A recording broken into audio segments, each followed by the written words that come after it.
CM Revanth Reddy America పర్యటన బిజీగా కొనసాగుతోంది. తన పర్యటనలో భాగంగా హార్వర్డ్ బిజినెస్ స్కూల్లో సందడి చేశారు సీఎం. పలు సమావేశాలు, అంతర్జాతీయ సంస్థలతో చర్చలు, విద్యార్థులతో ముఖాముఖి కార్యక్రమాల్లో పాల్గొంటున్నారు. ముఖ్యంగా హార్వర్డ్ బిజినెస్ స్కూల్లో భారతీయ విద్యార్థులతో భేటీ అయ్యారు.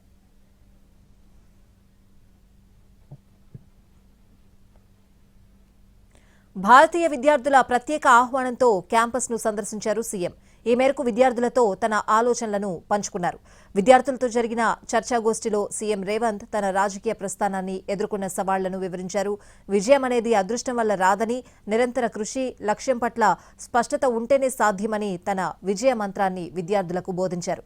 కెరియర్ ప్రారంభంలో ఎదురయ్యే ఒడిదుడుకులను ఎలా అధిగమించాలో విద్యార్థులకు దిశానిర్దేశం చేశారు రేవంత్.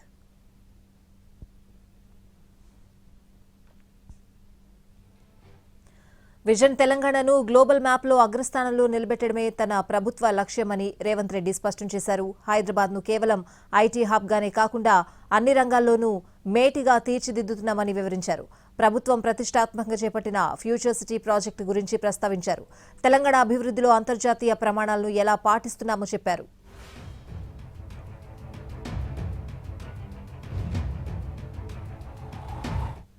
హార్వర్డ్ వంటి ప్రతిష్టాత్మక సంస్థల్లో చదువుతున్న విద్యార్థులు అంతర్జాతీయ వేదికలపై హైదరాబాద్, తెలంగాణకు బ్రాండ్ అంబాసిడర్లుగా వ్యవహరించాలని సీఎం పిలుపునిచ్చారు. రాష్ట్రంలో ఉన్న అద్భుతమైన అవకాశాల గురించి ప్రపంచానికి చాటి చెప్పాలని కోరారు.